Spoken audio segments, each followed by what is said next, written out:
দীৰ্ঘদিনীয়া দাবী হ'ল গোৱাই নৈ দুইপাৰ মথাউৰি বিজ্ঞানসন্মতভাৱে নিৰ্মাণ কৰি প্ৰতিজন নাগৰিকৰ জীৱন আৰু সম্পত্তি নিৰাপত্তা সুনিশ্চিত প্ৰদান কৰা আৰু তাৰ সমান্তৰালকৈ নামনি অংশত যি মথাউৰি নিৰ্মাণ কৰিছে সেই মথাউৰিটো পোনকৈ নিৰ্মাণ কৰি দিবৰ কাৰণে আমি দাবী জনাইছোঁ। যিহেতু বেকাকৈ নিৰ্মাণ কৰাৰ ফলত এই অঞ্চলত বসবাস কৰা 20খনো অধিক গাঁও প্লাবিত হোৱাৰ সম্ভাৱনা আছে। তাৰ সমান্তৰালকৈ সেই অঞ্চলত হস্তি বাসস্থান আছে। সেই হস্তিসমূহত যদি তেওঁলোকে উচ্ছেদ কৰি দিয়ে তেতিয়াহ'লে সেই হস্তিসমূহ আৰু মানুহৰ মাজত হাতী আৰু মানুহৰ মাজত সংঘাত পুনৰ আমি দেখিবলৈ পাওঁ। সেই অঞ্চলত এটা পুৰণা সমস্যা হ'ল মানুহ আৰু হাতীৰ সংঘাত। এই মানুহ আৰু হাতীৰ সংঘাত ৰোধ কৰিবলৈ হ'লে মথাউৰিটো পোনকৈ নিৰ্মাণ কৰিব লাগিব। যেতিয়ালৈকে মথাউৰিটো পোনকৈ নিৰ্মাণ নকৰে এই অঞ্চলত বসবাস কৰা প্ৰতিজন নাগৰিকৰ জীৱন আৰু সম্পত্তি নিৰাপত্তা সুনিশ্চিত নহ'ব।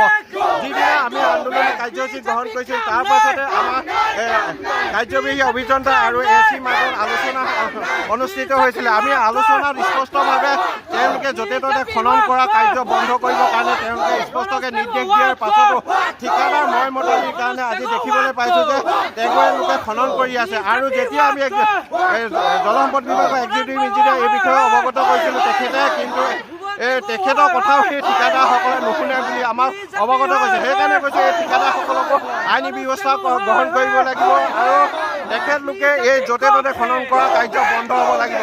যেতিয়ালৈকে এই খনন কৰা কাৰ্য বন্ধ নহয় তেতিয়ালৈকে এই প্ৰতিবাদী কাৰ্যসূচী অব্যাহত থাকিব।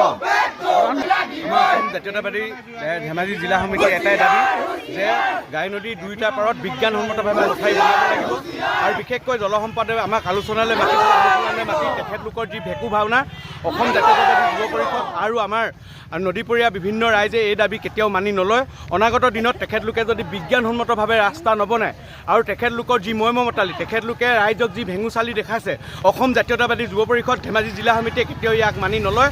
অনাগত দিনত তেখেতলোকে ইয়াতকৈ ভয়াৱহ পৰিস্থিতিৰ সন্মুখীন হ'বলগীয়া হ'ব আৰু বিশেষকৈ অসমন্য বিধায়ক ভুৱন পেগু ডাঙৰীয়া আৰু প্ৰধান বৰুৱা ডাঙৰীয়া ইয়াক আওকাণ দি কেইজনমান ধনিক শ্ৰেণীৰ ব্যক্তিৰ সৈতে কাম কৰিবলৈ যাওঁতে আজি এনেকুৱা অৱস্থা হৈছে। আজি পছৰ বৰষুণকো নেওচি প্ৰতিকূল বতৰক নেওচি ৰাইজ আজি ৰাজপথলৈ ওলাই আহিছে।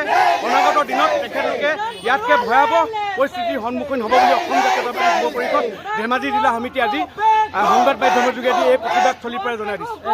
তেখেতে চাওক আজি ৰাজপথলৈ কিয় ৰাইজ ওলাই আহিবলগীয়া হৈছিলে। এইটো এটা লজ্জাজনক বিষয় আজিৰ দিনটোত, কাৰণ তেখেতৰ ৰাইজৰ প্ৰতি যি অনিচ্ছা সেই অনিচ্ছা থকাৰ কাৰণে আজি ৰাইজ ৰাজপথলৈ ওলাই আহিছে। গতিকে অনাগত দিনত তেখেতৰ ৰাজনৈতিক ভৱিষ্যত কি হ'ব আজি এই প্ৰতিবাদী সমদল চলি পৰা আপোনালোকে গম পাব। আজি অসম জাতীয়বাদী যুৱ পৰিষদে যি ৰাইজৰ সহযোগত গাই নদীৰ মথাউৰিৰ বিজ্ঞানসন্মত নিৰ্মাণ ক্ষেত্ৰত যি আন্দোলন কাৰ্যসূচী ঘোষণা কৰিছে সেই আন্দোলন কাৰ্যসূচীত আমি কৃষক মুক্তি সংগ্ৰাম সমিতিয়ে পূৰ্ণ সমৰ্থন আগবঢ়াইছোঁ।